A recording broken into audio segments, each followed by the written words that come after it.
Hello friends, good morning. Hope all of you are doing great and having a very wonderful time. Now this time I came into another incredible beautiful place, and there is a place, a river. You can see here, river. Yes, actually I love very much river, and most of the time I came to river to practice my English. And now this moment I also come here to practice English. Yes, it's a very beautiful place. And today weather is very shiny. You can see there. It's really awesome. And I believe that you also like this place. If you free, then you come here to spend some times. বন্ধুগণ, আজকে আমি আপনাদের সাথে একটা বিষয় নিয়ে আলোচনা করব, সেটা হচ্ছে যে ইংরেজি শেখার বিষয়। তো আমরা ইংরেজি কিভাবে শিখব, ইংরেজি শিখতে হলে আমাদেরকে কী কী ম্যাটেরিয়ালস দরকার। আচ্ছা, আরেকটা জিনিস বলি, সেটা হচ্ছে যে ইংরেজি শেখার জন্য কিন্তু আমাদের কিন্তু একটা উপযুক্ত পরিবেশ দরকার। আমাদের কিন্তু উপযুক্ত পরিবেশের খুবই অভাব। আপনি একটা জিনিস খেয়াল করে দেখেন, আমরা বাড়িতে কিন্তু ইংরেজি প্র্যাকটিস করতে পারি না, অনেক লোকজন থাকে, বন্ধু থাকে। আচ্ছা, কোথাও একটু খেলতে যাবো, ঘুরতে যাবো, বেড়াতে যাবো, সেখানে অনেক লোকজন থাকে, যার কারণে আমাদের ভিতরে কিন্তু ইংরেজি প্র্যাকটিসটা করার জন্য একটা যে পরিবেশ দরকার, সেই পরিবেশটা নাই। তো বন্ধুরা, আমাদের কী করতে হবে এটা শেখার জন্য? আমাদেরকে অবশ্যই একটি নিরিবিলি জায়গায় আসতে হবে, একটি সুন্দর লোকেশনে আসতে হবে। যে লোকেশনে আসলে আপনার মনটা অটোমেটিক্যালি ভালো হয়ে যাবে, ফ্রেশ হয়ে যাবে, কুল হয়ে যাবে। আপনার সেখানে চলে আসুন। আচ্ছা, এখন সেখানে আসার পর আপনি কী করবেন? আপনাকে মন খুলে কথা বলতে হবে। মন খুলে কথা বলতে হবে কীভাবে? আপনার ভুল হোক, সঠিক হোক, যাই হোক, আপনি বলবেন এবং সেটা আপনি নিজেই ভিডিওটা করবেন। তাহলে দেখবেন আপনি কিন্তু বলতে পারছেন। আর আপনি যখন একবার বলা শুরু করবেন, তখন কিন্তু আপনি থামবেন না। দেখুন, আপনি বলছেন, আপনার কিন্তু বলার স্পিডটা বাড়ছে। আপনার কিন্তু এই যে হেজিটেশন, আপনার যে মানে মুখের যে জড়তা, আপনি হয়তো কোনো ওয়ার্ড খুঁজে পাচ্ছেন না, ঠিক আছে, আপনি একটা ওয়ার্ড না পেলে আপনি আরেকটা ওয়ার্ড ইউজ করেন, আপনি বলার চেষ্টা করেন। আপনি যখনই বলার চেষ্টা করবেন, তখন কিন্তু আস্তে আস্তে কিন্তু আপনি সেটা শিখতে পারবেন। দেখুন, আমরা কিন্তু একটা জিনিস আপনি খেয়াল করেন, আমরা কিন্তু ইংরেজির অনেক কিছুই জানি। কেমন কী জানি? অনেক কিছু জানি। আমরা ধরেন সেন্টেন্স জানি, ভার্ব জানি, তারপর অবজেক্ট জানি, তারপর হলো আপনার সাহায্যের ভার্ব জানি, কিছু সেন্টেন্স, কিছু ফ্রেজ জানি। আমরা কিন্তু মোটামুটি ভালো একটা অ্যাভারেজ একটা কিন্তু নলেজ কিন্তু আমাদের আছে। কিন্তু একটা জিনিস সমস্যা হচ্ছে, আমরা এগুলোকে সেট আপ করতে পারি না। তো আমরা এগুলো কেন সেট আপ করতে পারি না? কারণ হচ্ছে যে আমাদের এই টেকনিক বা কৌশলটা আমাদের ভিতরে নাই, জানা নাই। এখন এই যে জানা নাই, এটাকে তো আমাদেরকে জানতে হবে। তাহলে কী করতে হবে?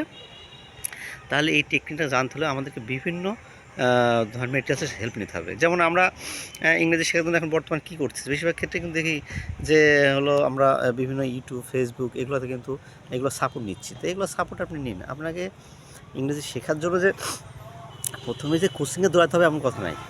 আপনি ইউটিউবে যান, ফেসবুকে যান, গুগলে যান, দেখুন আপনি অনেক ম্যাটেরিয়ালস পাবেন। সেখানে গিয়ে আপনি ইংরেজিটা শেখার জন্য বিভিন্ন টেকনিক অ্যাপ্লাই করেন। আচ্ছা, এখন আপনি প্রথমে ইংরেজি শেখার জন্য কী টেকনিক অবলম্বন করবেন? হ্যাঁ, আপনাকে হয়তো আমি বললাম আমি কীভাবে ইংরেজি শিখবো বা আমি কীভাবে ইংরেজি শিখতে পারি, এই ধরনের আপনি একটা জিনিস সার্চ দিলেন। হ্যাঁ, সেখানে কিন্তু বিভিন্ন ধরনের কিন্তু আপনাকে সাজেশন দেয়া আছে। হ্যাঁ, কেউ বলছে 30 দিনে শিখবেন, কেউ বলছে 6 মাসে শিখবেন, কেউ বলছে 1 বছর শিখবেন, কেউ বলছে 3 মাসে শিখবেন, কেউ বলছে 15 দিনে শিখে ফেলবেন। আরে ভাই, এভাবে তো আপনি শিখতে পারবেন না। আপনাকে ইংরেজি শিখতে হলে প্রথমে যেটা করতে হবে সেটা হচ্ছে যে আপনার মনোযোগটা ঠিক করতে হবে। যে আপনি ইংরেজি মনোযোগ আপনাকে শিখতে হলে আপনি কি 15 দিন শিখবেন না, এসব ভাবলে হবে না। আপনাকে যেটা ভাবতে হবে সেটা হচ্ছে যে হ্যাঁ, আমি ইংরেজি শিখবো, সেটা আমার 6 মাস লাগুক, 3 মাস লাগুক, 1 বছর লাগুক, আমি শিখব। এর জন্য আমার কোনো নির্দিষ্ট কোনো টাইম বা ব্যারিয়ার নেই। তাহলে কিন্তু আপনি পারবেন। তো সেক্ষেত্রে আপনার যেটা করতে হবে, আপনাকে ইংলিশের মানে কিছু জিনিস জানতে হবে। যেমন ধরেন টেন্স জানতে হবে, তারপর আপনার ভার্ব সম্বন্ধে মডুল ভার্ব জানতে হবে, তারপর আপনি কিছু প্রিপোজিশন শিখতে হবে, তারপরে ধরেন আপনার কিছু ভোকাবুলারি জানতে হবে। আচ্ছা, এগুলো আপনাকে জানেন, এগুলো আপনি আগে বিভিন্নভাবে খোঁজেন, তারপরে আপনি বিভিন্ন ভিডিও দেখেন। এগুলো করার পরে আপনার কী হবে? আপনি এগুলো আস্তে আস্তে যখন জানবেন, তখন আপনি আসেন এবার একটা সেন্টেন্স সেট আপ করতে হবে। কীভাবে সেন্টেন্স সেট করতে হবে আপনি শিখছেন, জানছেন, বুঝতে পারছেন। সেগুলো কি যে প্রথমে একটা ইংলিশ সেট আপ করতে হলে মূল সাবজেক্ট লাগবে, সাহায্যের ভার্ব লাগবে, তারপর ধরুন হচ্ছে মূল ভার্ব লাগবে, আর তারপর একটা প্রিপোজিশন লাগবে, বাকি অংশ বা ক্লোজ লাগবে। তাহলে এখন ধরুন আমি আমার ভাইয়ের সাথে বাড়ি যাচ্ছি, তো এখন কী হবে?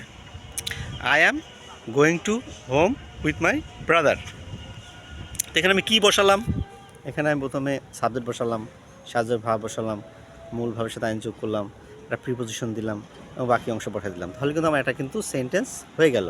তো ইংরেজি শেখার জন্য কিন্তু আপনাকে প্রথমে নিজের উপর একটা কনফিডেন্স দিই। Firstly you have to confidence on your self, you have to believe that you can, then you can learn English very easily, and this is the spirit and this is the thing which help you to learn English very nicely and very fluently.